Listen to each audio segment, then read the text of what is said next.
Consider yourself under my protection. Big man in a suit of armor. Take that off. What are you? Let's put a smile on that face. I'm touching myself tonight. How can a woman possibly fight this? There are two things I want to do. I want an American cheeseburger.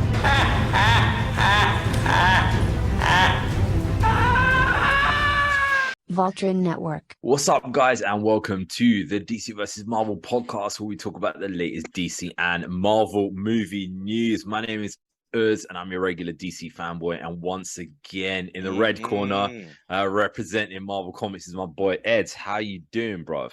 Oh, feeling great. Oh. I am alive. Yes. Yeah, man. This always happens in the UK around this time. Like, it's like, okay, we don't know when summer and winter are kind of changing over. So I saw some people there out today in like flip flops and stuff and shorts, and I'm just like, mate, you are gonna have one hell of a cold coming in, man. So yeah, guys, we've got a lot of stuff to talk about there today. Yeah, man, we got some Star Wars in Cassian Andor, or is it just Andor? Just Andor, right? Andor. Just Andor. Yeah, we got some House of the Dragon continuation. We got some Lord of the Rings in the on Amazon, and we got She-Hulk there as well, and we got a fair bit of movie news there as well, man. So should we get into the news first, or should we get into the well, in fact, should we get into the dealer's choice? Yeah, okay, let's get into the news first, and then we'll get into some reviews, and then we'll talk, if we'll talk about some of the stuff that was on the some of the polls that we put on the Facebook page there, and what people were saying about that there as well. So yeah, let's first bit of news, man, is about Black Adam. And Eds, I don't know whether you want to start closing your ears about this there, basically. Give it to me. Come on, let's hear it. He done that. So the guy who pretty much leaked all the stuff about Infinity War and Endgame, and who also leaked the pictures of Andrew Garfield and Tobey Maguire, which then Andrew Garfield kept saying, "Nah, that's not me." all that kind of stuff. All that mission. He basically Yeah, this guy basically put the information up about Black Adam and the screeners of Black Adam, which now people are watching, basically. And we saw The Rock put one of these things up on his Instagram or whatever that was. Yeah, apparently, basically. Well, no, like when they get people just to watch, like the what do they call it? Screener. I don't know. Is it called a screen? No, when people, they go and get like friends and family or whatever, and they're allowed to just watch the film before everybody else does, and then they assess it and see, what's the audience, what's the reaction, or test screenings, whatever that is. So so the guy who basically he's leaked all this stuff. The only reason why I'm saying that is maybe it gives some credibility to it. I don't know. Kind of elaborated on what was going on in Black Adam. So I won't go through all of the, boring stuff, but mainly the main thing that he basically said was in the new trailer. What happens is that Black Adam basically goes, and Dr. Fate is there, and Dr. Fate says to him, like, you could be the savior of this world, you could be the destroyer of this world, or you could be its savior, right? And he just replies, "I'm no savior," ends up fighting against the JSA, and basically then a voice comes and says, and I think that's also Dr. Fate there as well, but it was difficult to kind of see on the trailer. It says, "Oh, we're gonna have to stop you," and he's like, and then Black Adam's like, "Nothing on earth can stop me." Now that's where the trailer ends, but apparently in the screener is another voice comes and says, "But I'm not from this earth," and then it's Henry Cavill Superman. Oh, and that's the end. That's the end credit scene apparently in Black Adam, right? So now, because me and Ash were talking about this yesterday, I'll do it to the Strange Things there is, and I'm thinking, okay, now do I want to go to this on opening night, or do I want to be like, I'm just going to sit here and wait and see where this is a garbage rumor or not, and then decide whether to actually go.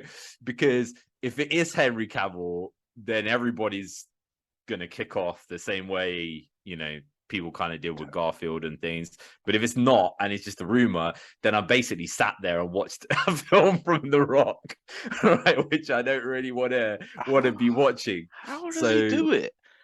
He got Cavill, but how is he so persuasive, man? I just don't understand why he has so much power. I mean, I guess the only thing is that him and, you know, Cavill share the same management. I guess that's the only probable thing that I could kind of say there about that. But you know, if that is going on, then yeah, it's great. And the thing that gives it credibility is from that same guy, right? So this is the thing that makes you think, okay, do I want to go see this now? Do I want to, you know, I don't know. I guess kind of as soon as the film comes out, then people are going to be like, it's, you know, spoilers are going to come like mad, basically. And it's surely we would have heard by now if he was in it in any significant amount. So this has to be something that they tagged on. Yeah. At the very like end or end something. Credit. Yeah. End credit, whatever. You know what I mean? So, yeah. I don't know, man. But given the fact that there seems to be some madness going on about the whole company might be getting sold again for like a second time, right? It's kind of like I don't know honestly what is going on there. So yeah, we have to touch on that. Like Warner Discovery could get sold off to what, Universal, I think it was. Yeah. So that could change everything again. And that's the thing. And the thing is, people like, obviously they think about Universal and they think, okay, how big is Universal as a company? But it is freaking massive. It's like a massive company, right? So it includes NBC, I guess. Then it's like, doesn't NBC have a like a streaming service? Yeah, sure. And I guess they're probably thinking, right, now we'll basically have HBO Max then if we have. They have their own streaming service, which Peacock, I think they got. Peacock, right? Yeah, that's the one. So they got Peacock. I guess then that joins with HBO Max, then that basically becomes a proper rival to Disney Plus. I guess would be a pretty nice streaming service though if all of that came together. I know it's not good to have these like only a handful of studios out there, but when everything's all streaming now, it's nice when it all comes under one umbrella. You don't have to pay like 15 quid for all these different app. That's the thing, man. And it's so funny some of the times, like you know, you join on to some of these streaming services and you do their 7-day thing and you're just like, oh, forget it, I'm not doing this anymore. And then suddenly their price drops to some like absolute mad kind of number. So like we had like Now TV and I basically got it because I was like, okay, fine. Want to get the sport for it for my father-in-law, and also like have the entertainment thing for House of the Dragon, and potentially also the movie thing, right? So after the 7-day trial, I was like, you know what, I'm getting rid of the movie thing. So they basically got back to me and they're like, oh, we'll give it to you 99p a month until March next year. Wow. So I'm like, okay, fair enough, I'll keep it. So yeah, it's so funny. Like how I don't even know how they make money off things like that, but you know, obviously there's something that is that is going on there. So it seems like all up in the air.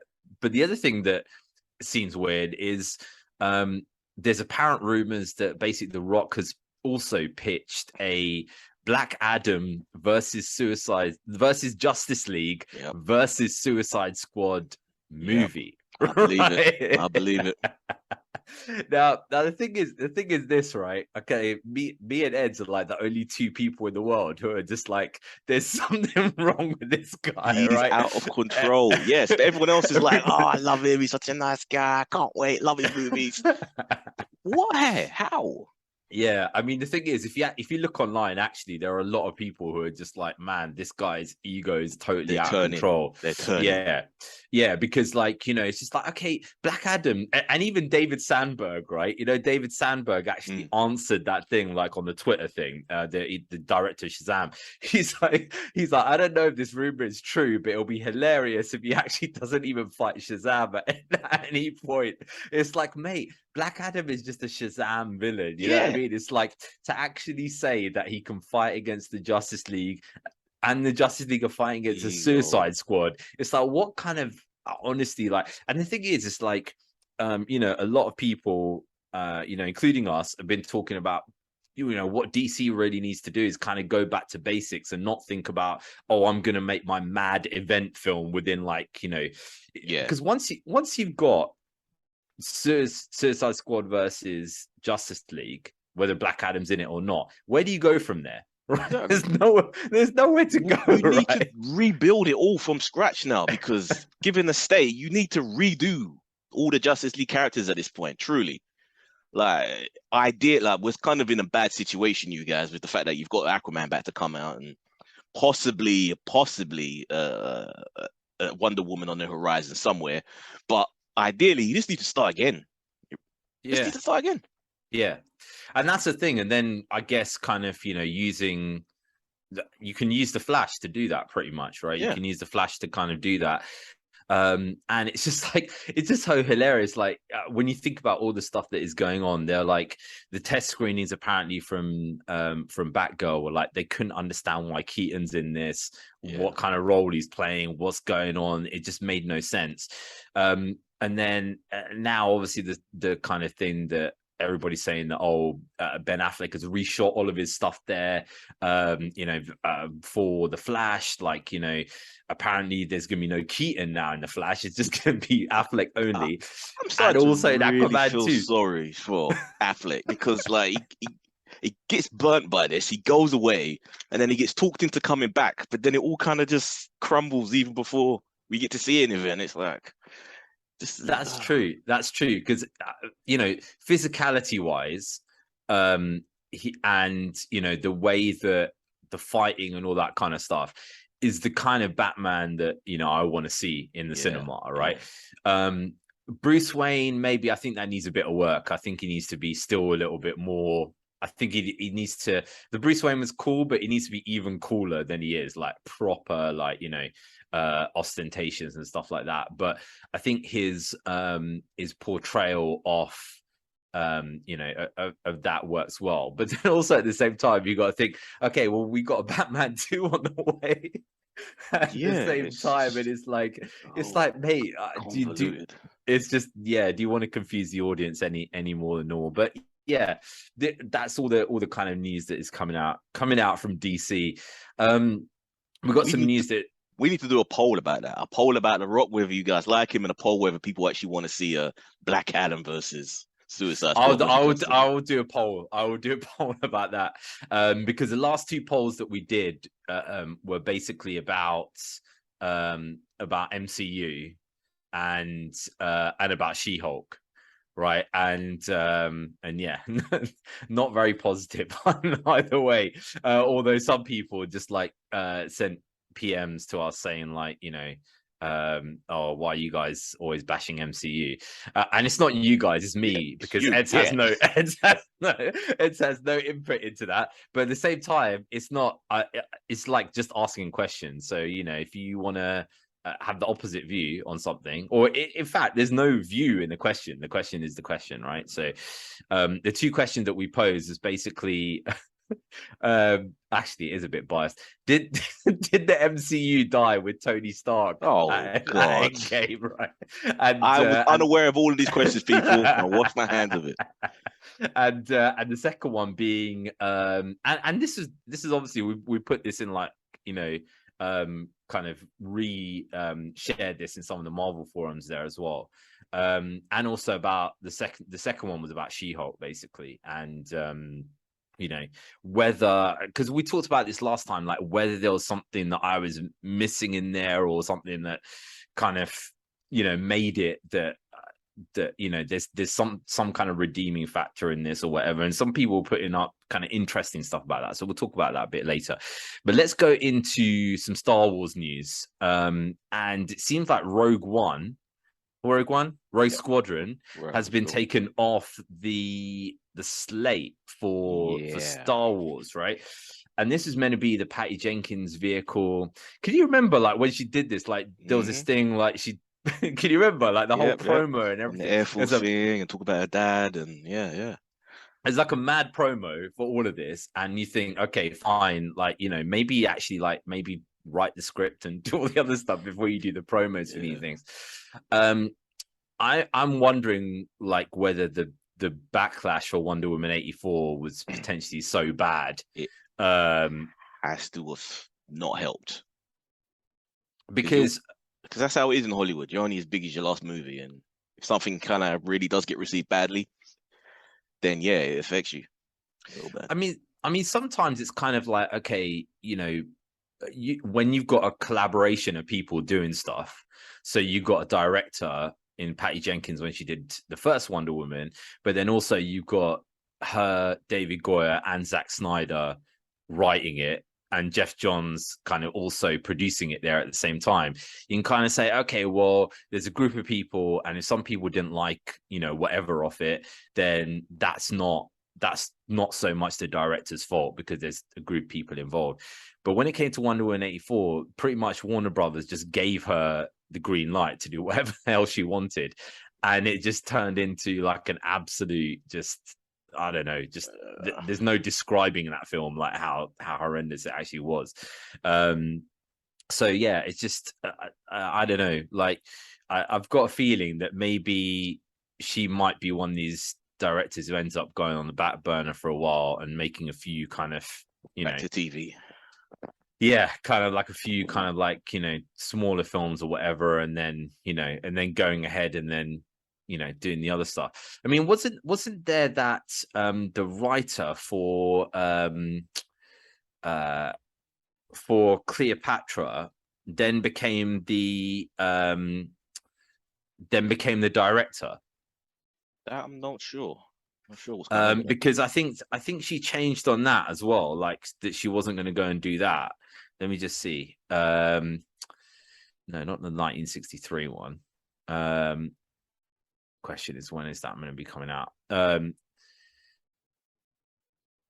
Personally, I think it's a good thing. I think, like, I know a lot of people do love Gal Gadot as Wonder Woman, but like I said, the whole thing's a mess now with all the changing of ownership and all of that. You just let her go, start again. Yeah, I think basically the fade.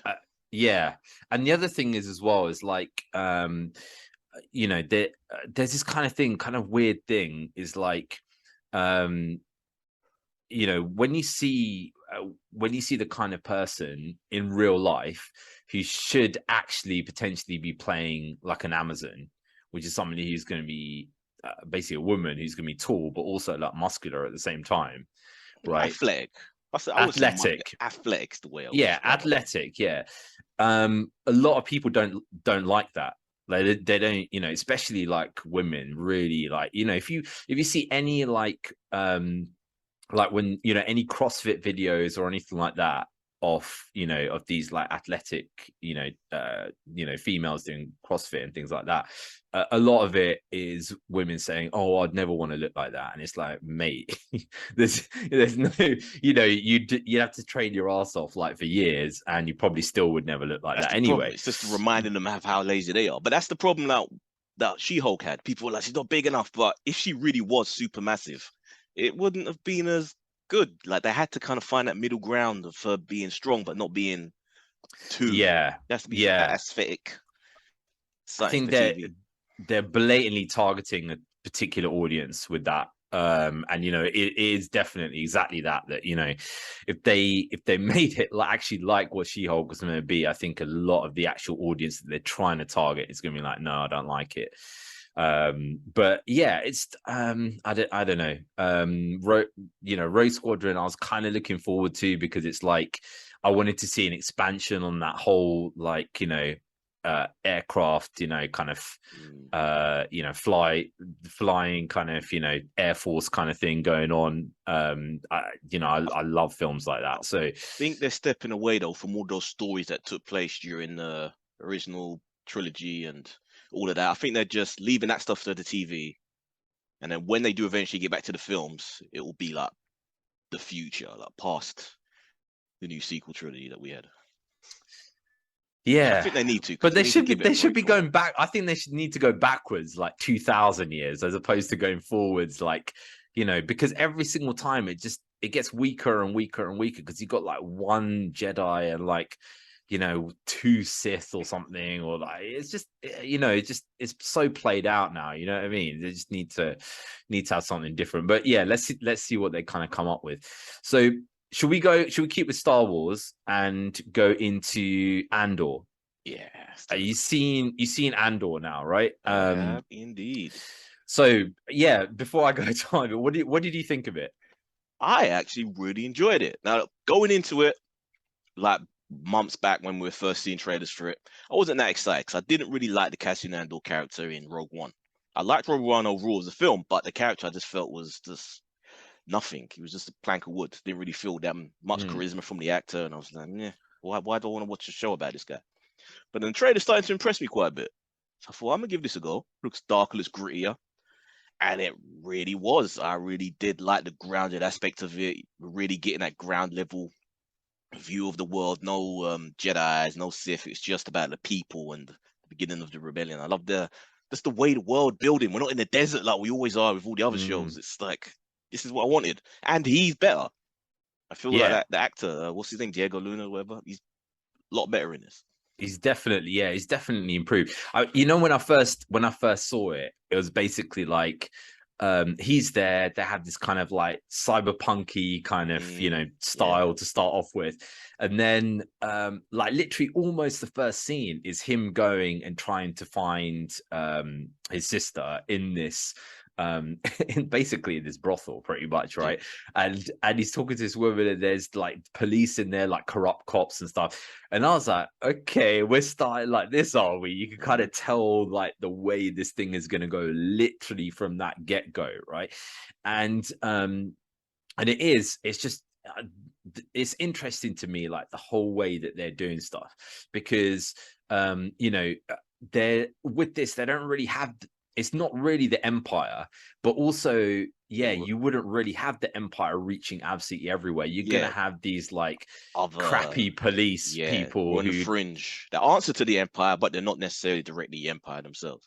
Yeah, and I like the fact how you get these officers, because like there is this kind of thing like with you have army squaddies who are the ones who are like started in the army since they were 18, and then you have the officers who have basically gone to officer training school, like in real life we have that there as well. They've gone to officer training school, may not have seen any combat, anything like that. And I love the way that they're portrayed the officer in this, that literally he's like, he thinks he knows everything, he thinks he knows what war is like, and then he goes there and it's just like he's frozen, man, by this destruction and everything that is going on. It's just just epic. And the fact that despite the fact that in a lot of Star Wars you got people living like amazing lives in these like high-rise towers and all this kind of stuff, right? And you got these people on the ground are literally like hand to mouth, man. They're just like struggling to like get anything. You got these minor, like even in this so-called advanced kind of technological society, they're still sending like miners down to like go and do all this kind of stuff. I like the way that it's going. I like the tone there as well. And I just like the fact that it's just unashamedly like, you know what, this is not really like for kids. It's kind of older, and there is a gap there now. Like I had the misfortune a few weeks ago of starting to watch what's it called, that other cyberpunk thing that was on Netflix, the second season, Edge Runners. Cyberpunk. Yeah, what was that thing called? The one with the oh god, I'm so rubbish with names. The one when they changed the disc on the back of the, back of the head. Altered Carbon. Altered Carbon, yeah. Yes, so season 2 sucks. Ruined the whole thing. Yeah. It's terrible because I watched the first one like all the way through. And then when we talked, I think we talked about this like years ago when I think we're at Mo's house for like the New Year's or whatever, and you're just like, mate, it's like so terrible in comparison. Since then I haven't watched it, but then I was like, okay, let me check this out. It can't be that bad. And unfortunately, Anthony Mackie cannot. This is why I'm worried about the new Captain America. I am the MCU guy, I love it, but Anthony Mackie cannot carry a movie or any sort of franchise. He's the friend. He's the best friend. Yeah, the yeah, side yeah, guy. yeah. He's not the guy. He just doesn't. Yeah, it doesn't work. So that's the thing. Like, I think there is this kind of there is actually this space for like this, cyberpunky dystopian series kind of thing going on. And this is where this kind of Andor thing kind of fits in, because there's nothing like on on Disney Plus that is kind of remotely like this. I know obviously Netflix have got that Altered Carbon, and I think there's something coming out on Amazon soon there as well. The Blade Runner that show. yeah, So can't wait. um Netflix has got the Cyberpunk Age Runners. Honorable mention. There are comics of that. Loved it as well. Go check that out if you're fans of any of the cyberpunk genre, because that's really good. is that's based on the game, is it? Yeah, is that yeah. Okay, cool. I'll check that out. But yeah, I liked it. I think that there's a lot more to come from that, so it's definitely good to watch, man. Let's go into, and I want to go to this. I'm going to say briefly because it's not really anything to talk about. Lord of the Rings, the Rings of Power. I skipped it this week.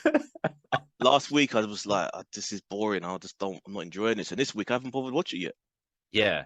I watched the last one and this one, but if somebody said to me, like literally somebody put a gun to my head and was like, mate, we're gonna kill you right now, you need to tell us the story of Rings of Power, I'll be like, oh, you know what, you might as well just kill me, because I cannot. There's no way I'm going to be able to tell you the story and tell you what actually happened in this thing, because it's like I've never seen a thing, and it was so long as well. Like nothing that is so long, and literally like nothing of note happens in this thing. It's like we'll be talking about House of Dragon there in a minute. I know House of Dragon has a lot of people saying that oh, there's not really much going on in that. Rubbish. But it's like, mate, I don't think when you're watching that, they're watching that properly.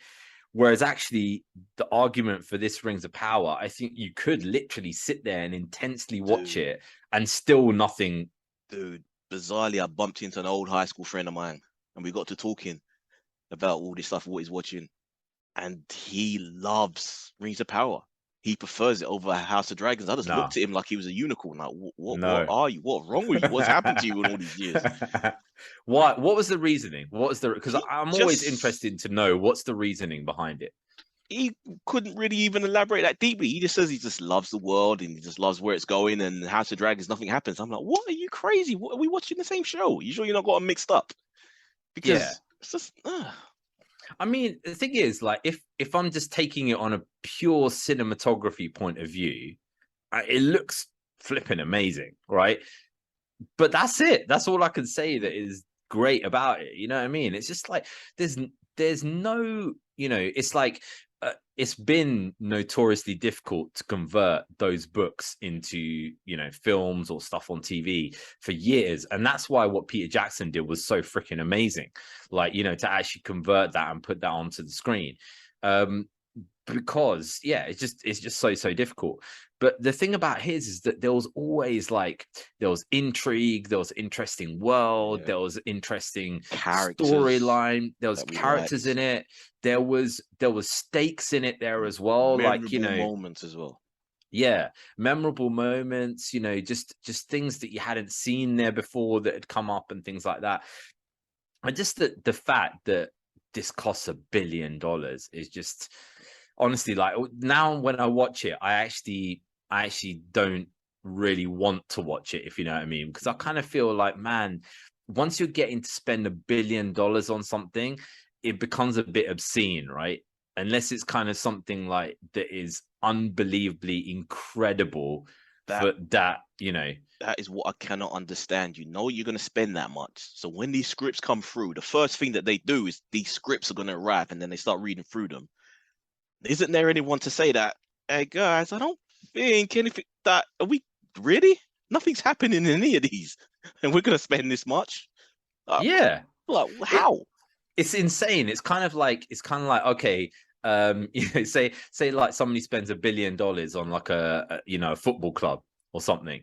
And then it's like, okay, let's get all this amazing team there together, but literally get the crappiest manager, the worst coaching staff who've never coached a football match ever, and then expect them to actually do something. You know what I mean? It's just absolutely bizarre. Like the amount of money that is spent on this.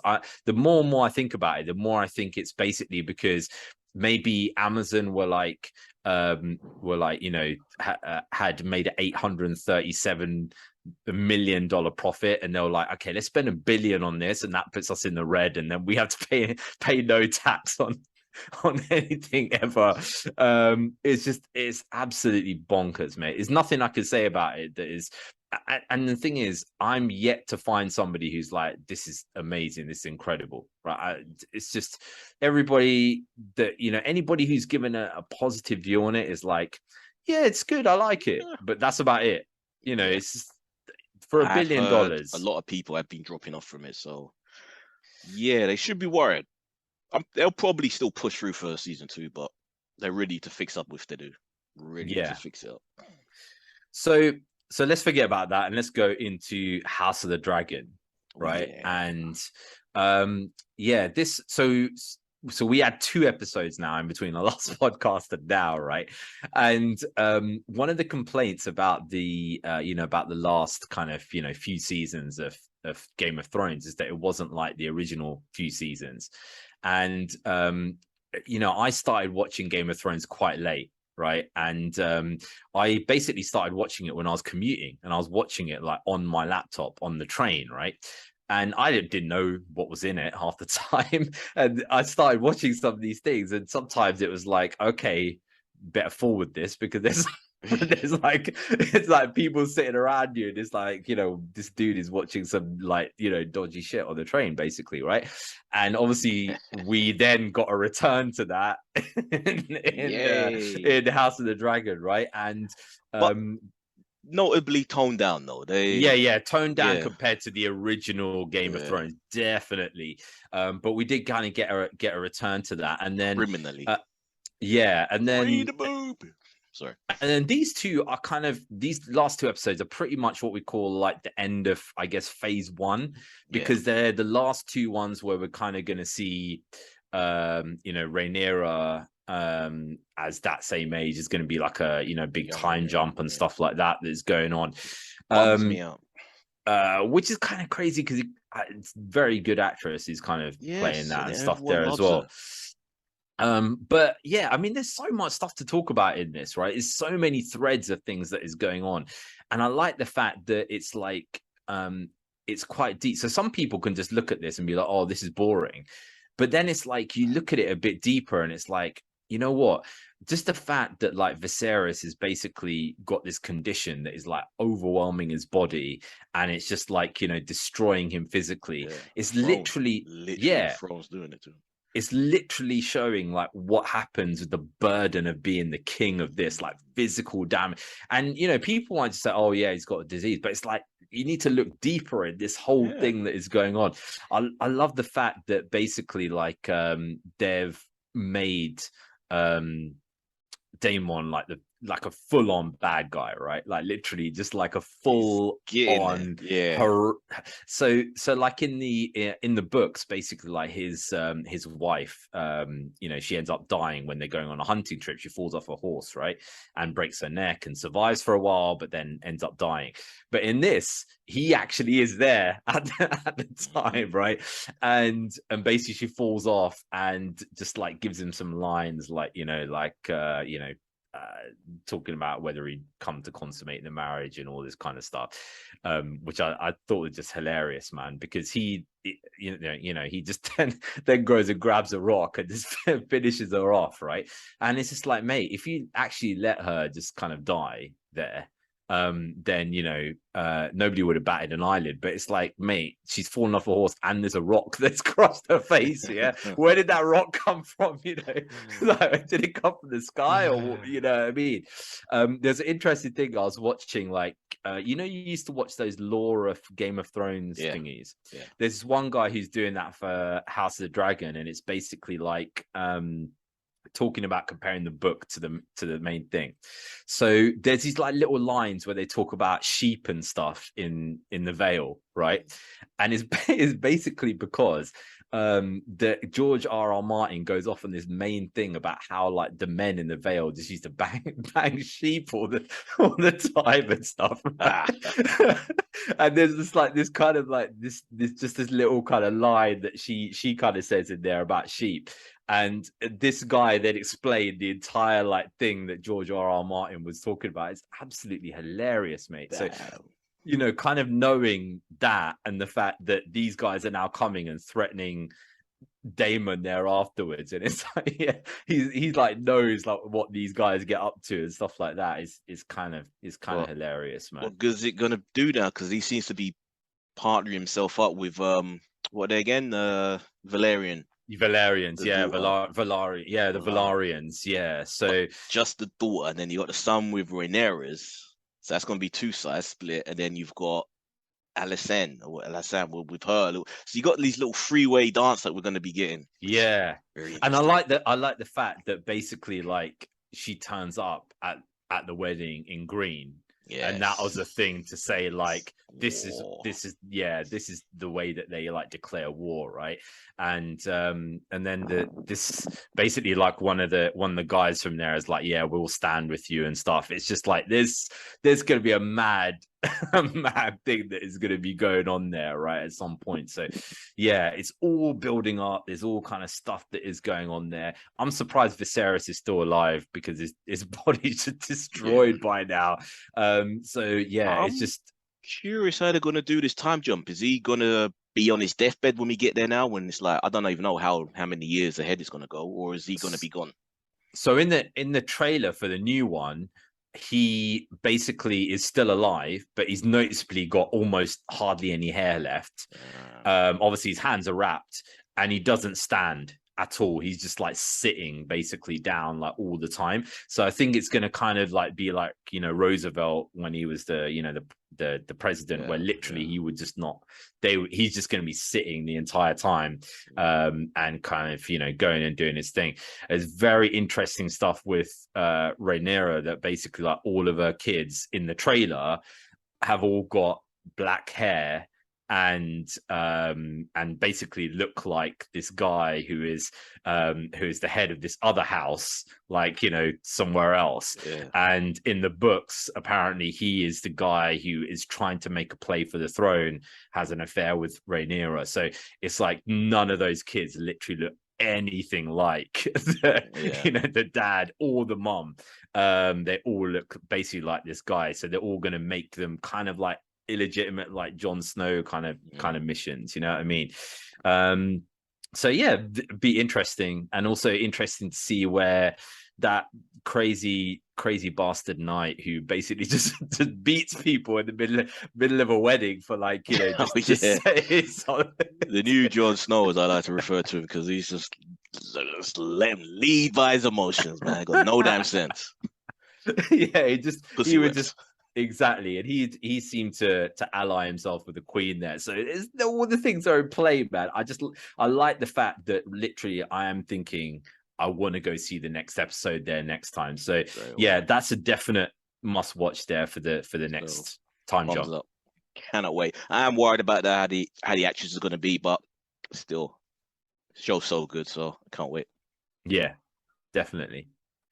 Yeah, so let's go into She-Hulk now, right? And yeah.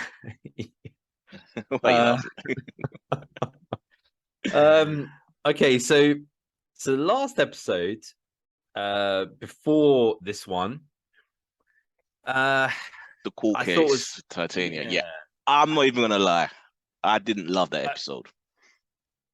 Yeah, like, this is the worst one so far. And I thought that as well, but then I watched the one after that. It wasn't as bad as this one. Like, I think the last one was worse. But yeah, even though I've enjoyed She-Hulk overall, yeah, the last two haven't been that strong. I feel like it's kind of deviated to some other thing rather than sticking to, I don't know, wherever the story was going before. But yeah. I think the big problem with this is it kind of reminds me what happened in Joss Whedon's Justice League, right? It's the same thing. So basically with this, you got a story, and it's kind of like, okay, with Andor, they've been confident to say, right, you know what, we're going to make this story specifically for adults who want to watch like a grown-up kind of sci-fi, obviously not as grown up as Altered Carbon or stuff like that, but kind of a bit more grown up than what it is, and let's just be confident in that, and let's just do it. And I think kind of the problem with some of these shows there is that they're kind of trying to skirt around it. And with Star Wars, I guess you can do it. You can get a bit more kind of kid friendly stuff and then more adult stuff.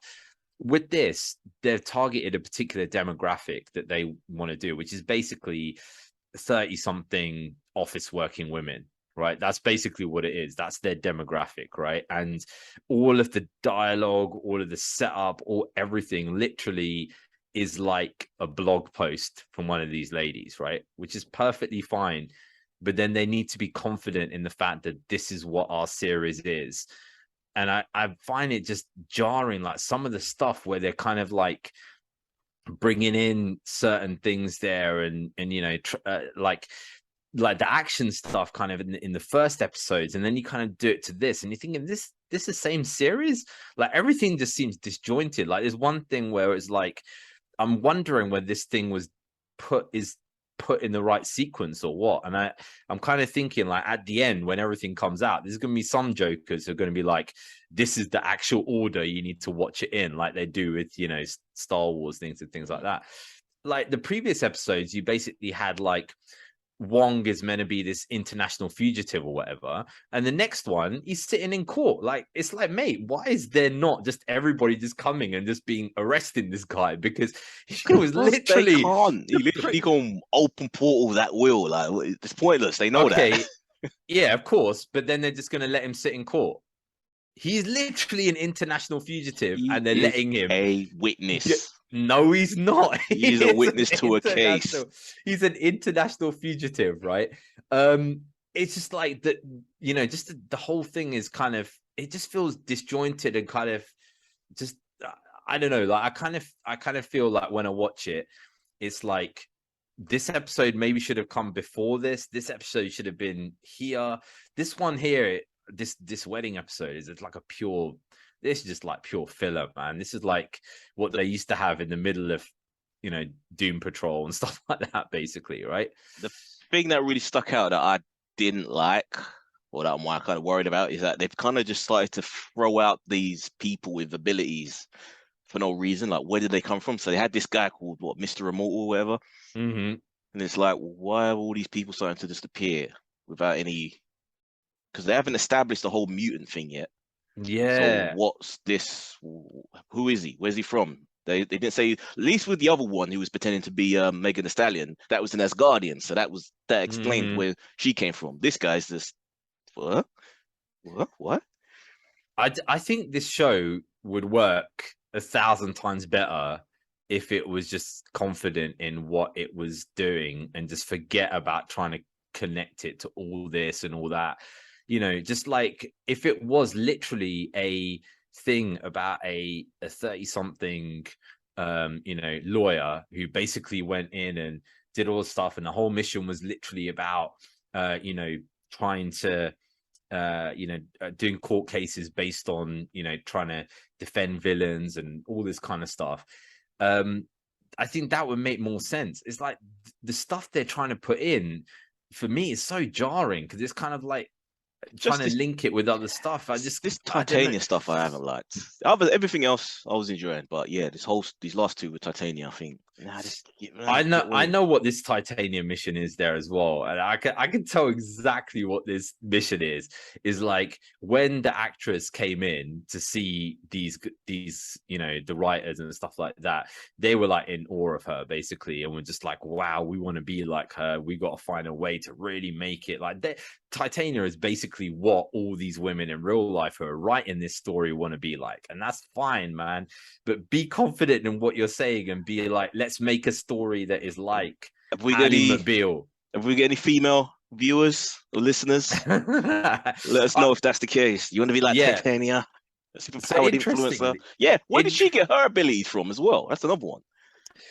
So interestingly, actually, the people who are defending She-Hulk on our page are ones who are saying that it's like the Mark Waid comic book series, which I have no real knowledge of. But basically, some people are saying like, oh, this is I was a real fan of Mark Waid's series, and this is very similar to Mark Waid's series, so that's why I'm liking it. And it's kind of like, okay, from that point of view, I can say fine. Then if you're a fan of the of the comic book series and it's like that, then okay.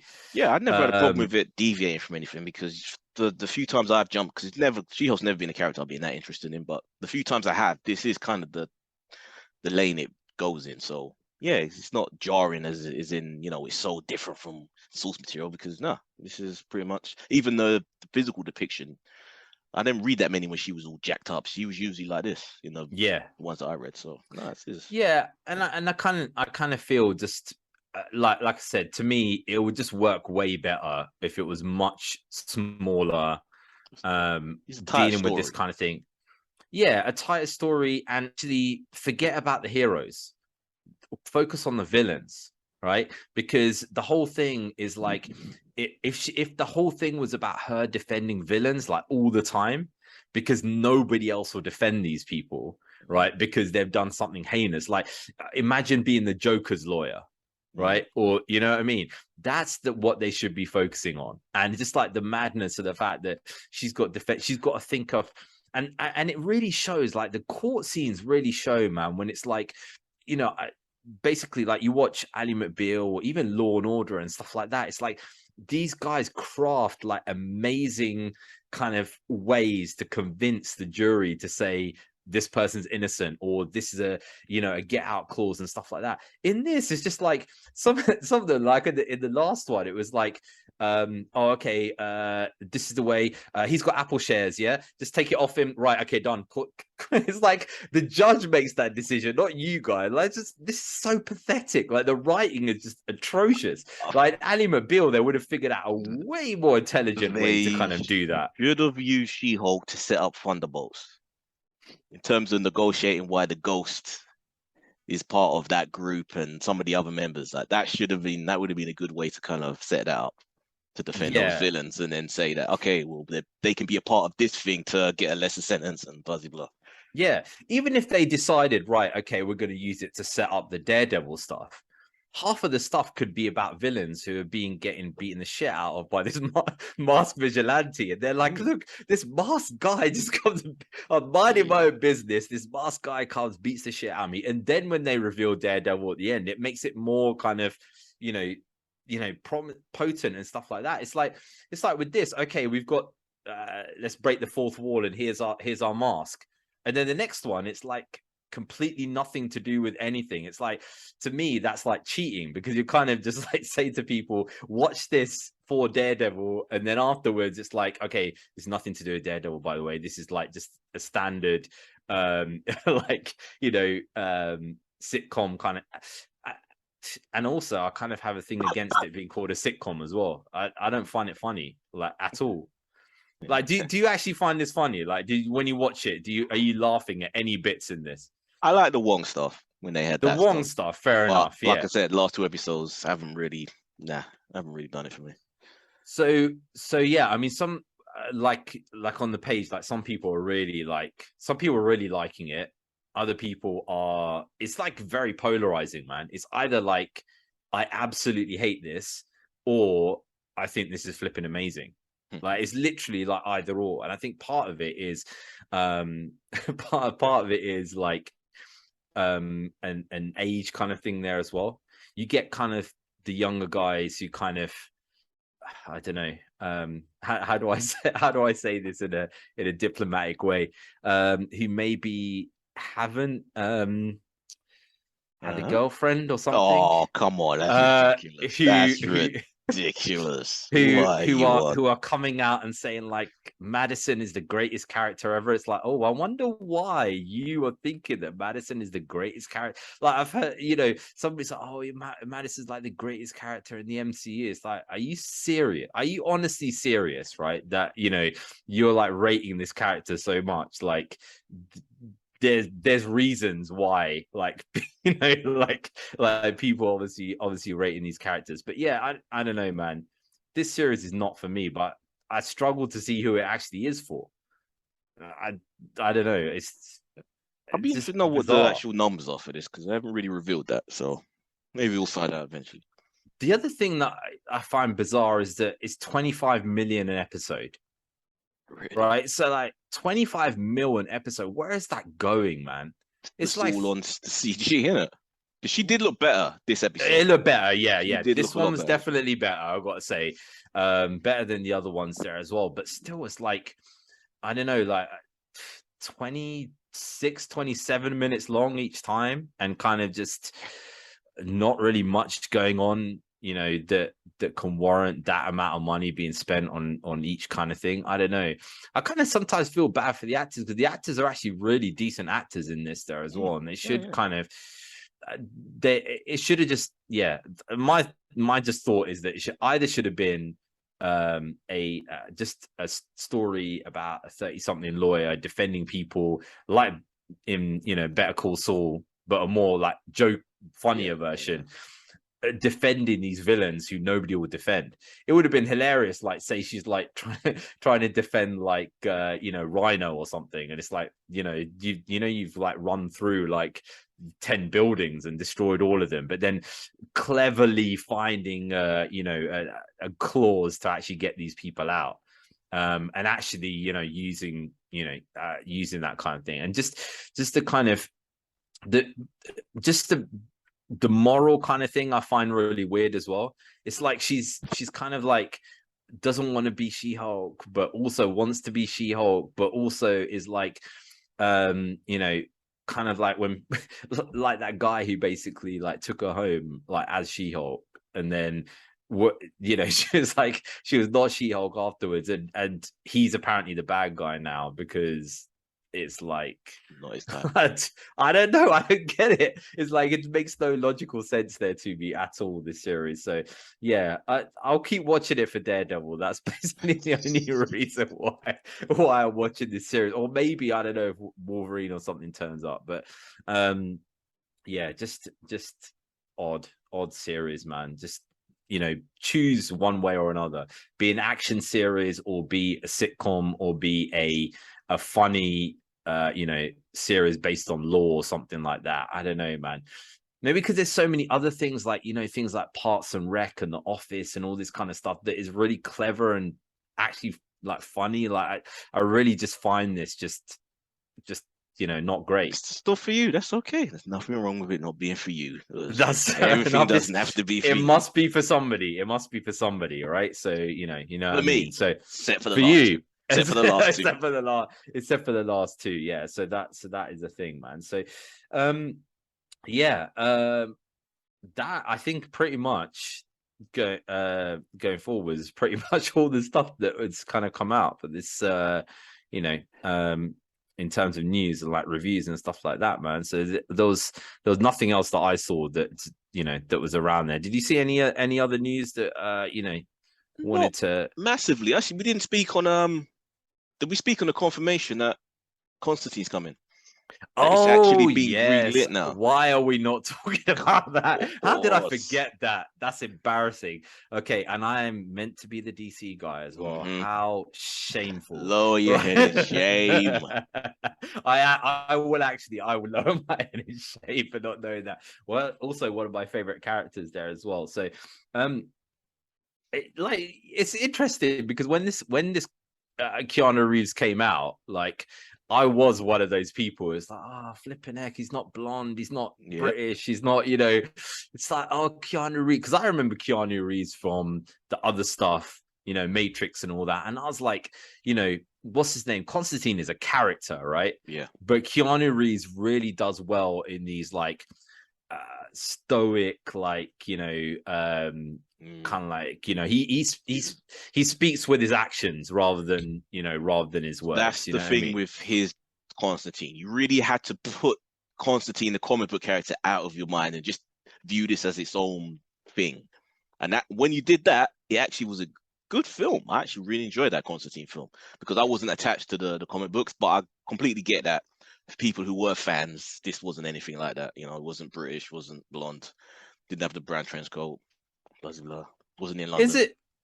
I think they might start adding some of those things in the new one. I've got a feeling they might give him a brown trench coat. He was rough around the edges. He was an alcoholic, but I think they're gonna maybe do a little bit more to maybe bring him to London. Maybe to kind of, you know, see certain things and stuff. But overall, like, you know, I like the villain in it. I liked what's it called? Tilda Swinton was good. Tilda Swinton was amazing in it. The whole thing generally was a pretty good film when you kind of look at it as a film there itself. So definitely like and that director's coming back. Yeah. So, you know, it's an interesting kind of thing. Unfortunately, it's a bit weird. Like the guy writing it is not. I don't know whether it's the type of person that you want to be writing it. That's the thing. And also, is Keanu Keanu at this point, at this age, needs to keep his beard because whenever he shaves it off, he looks weird now. But he started to get jowls and stuff, like, you know, like a 50-year-old man's going to do. So anyway, people accept Constantine with a beard. I don't know. Maybe like a 5 o'clock shadow or something. Like, just, you know, as long as he doesn't have the long hair like Wick, you know, because that's just going to be freaking annoying. But I guess like if he just had like a stubble and stuff, it could kind of make him look like all right, but also at the same time, make it look like that lifestyle is flipping destroyed him, like completely like destroyed him. So yeah, interesting, man. And also interesting the fact that Kevin Feige said that he'd approached Keanu Reeves for multiple projects and he said no each time, but he said no to this. He said yes to this. So I don't know what is there drawing him to this character or whatever. I think it did well enough. It wasn't a flop, even though it wasn't a massive success either. And I think he just enjoyed the lane that it was in.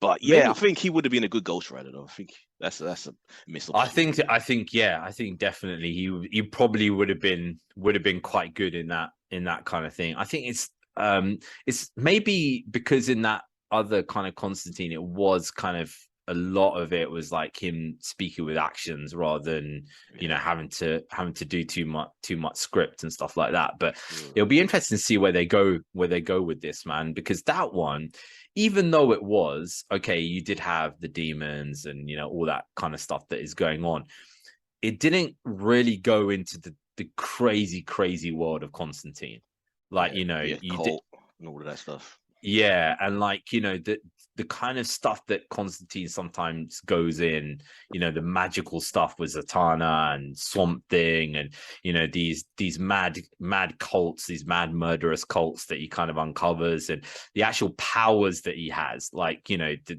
to be able to like do these certain like incantations and stuff like that. Yeah, I don't know whether they're going to go madly into that or you know, or not. It'll be interesting, and also interesting to see where the hell does this fit in the whole thing. Yeah, basically the whole thing. He basically does all of that, and then Black Adam kills him at the end. Yeah, right. Yes, I don't even think they'll attach it. I think they'll just make this like Batman be its own little bubble. Yeah, I mean it's interesting because I think that could potentially even work in that world. Like you know that you know it's not too far removed from you know the tone and all that kind of stuff off that Batman film. So you know, yeah, keeping it separate would be great, but also I think it could work within that. But this is DC, man, and in DC you've got thousands of different people do thousands of different things, you know what I mean? And it's just yeah, just one of those things, man. So yeah, that is definitely something to look forward to there in the future, I think, because do we have a release date for this, or was just saying that we're making this? Or... Yeah, I think they just announced that it was happening, but I think they're probably still working out the script. Yeah. should we talk about that clip that you sent? The Wakanda Forever clip. Oh, the extended trailer. Just watch it. Yeah, it's this is gonna be a heartbreaker film, isn't it? You know what I mean? It's like this is gonna be one of those ones, like, you know, sometimes like We explain what it was, the clip though, to people that haven't seen it. I think it was from Comic-Con or CinemaCon, one of the two.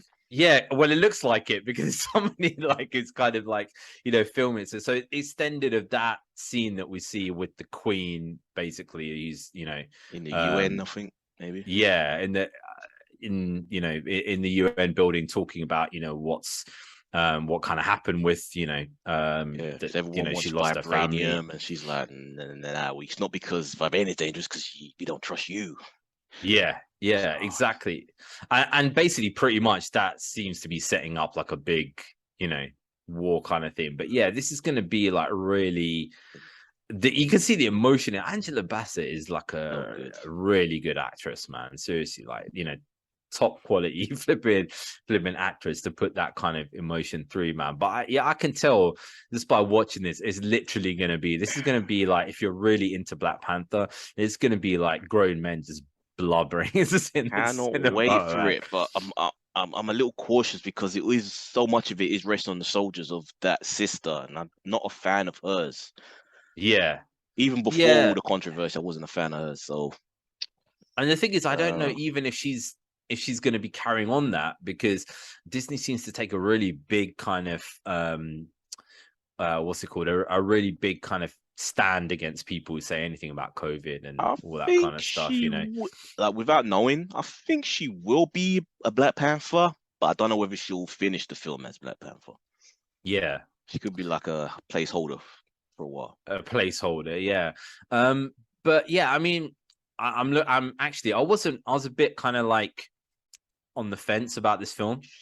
And then obviously when I saw the first trailer, I was like, man, this looks like it's gonna be like an emotional kind of thing. It's like it's a farewell to the, you know, unfortunate you know, passing of Chadwick Boseman. Basically, it's more like that rather than kind of like, okay, this is a Black Panther kind of, you know, film. And I think that's probably why they're not revealing so much. Like, you know, every other day we're getting a Black Adam, you know, 2 seconds, 3 seconds here, or 1 minute clip here and there. In this, it's like we hear nothing. Here's a trailer. Here's a bit of comic book footage, and it's like, you know, if you're invested in this character, come and watch this, because you are really going to be like, you know, it's like I've never in a comic book film in my life actually been like, felt like emotionally sad or anything like that, apart from that time when Peter Parker died in Infinity War, right? I was like, because it just, I don't know, man. It just reminded... No, do you know why? Because I don't know, it just reminded me of my son, man. It was kind of just like, you know, like there's a dad and his son basically like there, and I'm just thinking, shit, man, this is just wrong, basically. Like, I did, you know, it really kind of affected. The only other time really when I really felt emotional was when I was watching Interstellar, but that's basically because, you know, my daughter was like you know, 1 year old at the time, and it's basically like the emotion of that kind of thing. So with this, I kind of feel like, you know, if you were invested in, you know, Black Panther, and also like, you know, in the African American community, they were like came out in like, you know, millions to kind of watch this film. I think this is going to be some crazy emotional thing for a lot of people, man, to watch, you know. So yeah, I think I'm definitely looking forward to that there now when that comes through, man. And I'm fascinated to see how the Latin community takes to their depiction of the Atlanteans. Yeah, very curious. Yeah, because it's kind of like they're still not moved like all the way south, right, kind of thing. Because like there's a debate where the Mexicans are, and you know, these I guess are Aztec kind of style, whether they are Latin Americans or, you know, whether like there's blood there. There's a shared blood there, I guess you could say. I know somebody from Uruguay who's in the same profession as me. He's like Mexicans are not Latin Americans. Like Oh, Latin interesting. Americans are like Brazilians, and like, even Brazilians are not Latin American. Like Latin Americans are like because they speak Portuguese, right?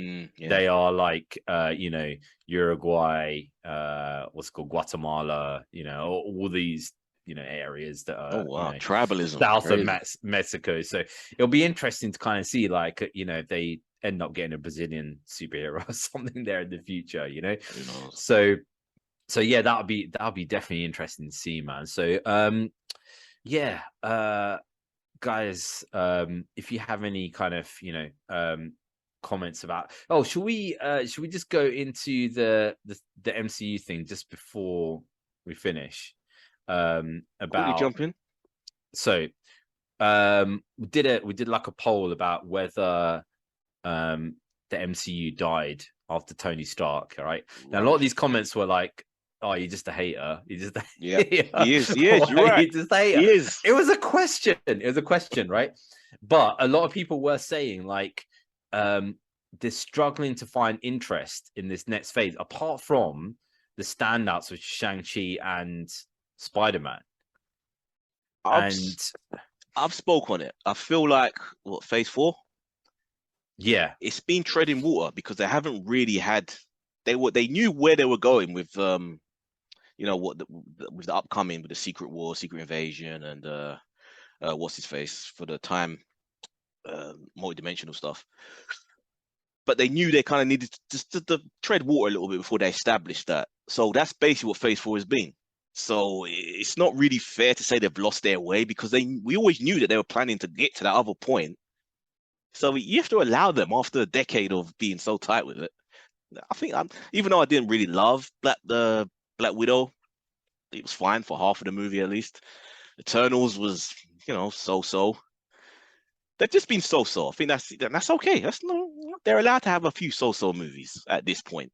And 4 was a big disappointment. I'm gonna openly admit that was a disappointment. Even though I watched it drunk the other day and I enjoyed it so much better. Step. I enjoyed it so much better when I watched it really? drunk. Yeah, me and my friend watched it. We were laughing our heads off. There's a guy on YouTube actually who says like whether something is worth watching, like when you're sober or when you're drunk, basically. Like, you know, you watch this when you're drunk, or you know, or don't watch it at all. Yeah, I don't know. I'm in kind of two minds about it, man, because I kind of feel like I understand they're treading water, but I just feel like there's too much content. I just kind of feel like this, you know, I think we were, you know, when I was a kid, right, I used to dream of seeing these characters on screen. Yeah. And I'll freely admit, Marvel characters as well as DC characters, I was like, when the first Fantastic Four was announced, I was like, what? They're making a Fantastic Four film, a legit film, like with a, you know, proper Hollywood budget. I used to go and, you know, I remember watching the X-Men films and thinking this is the greatest thing I've ever flipping seen, you know, on screen. Like, you know, and these things used to come every 2-3 years, like if you were lucky, right? We wouldn't stand for that now, man. That would just be torture. Come on. That's one true. Film every 2-3 years? No way. I think maybe 2 a year, I think is because right now the problem is like it's becoming like a drug addict kind of thing, right? So you kind of like, you know, to start off with, you get it, you know, the person gets their high or whatever, and it's like, okay, fine, you know, I need it again later, and I, you know, I get my high. Now it's like, okay, here's your high. Oh shit, I need something better to, like, you know, take it. And it's literally just like constant bang, bang, bang, bang, bang.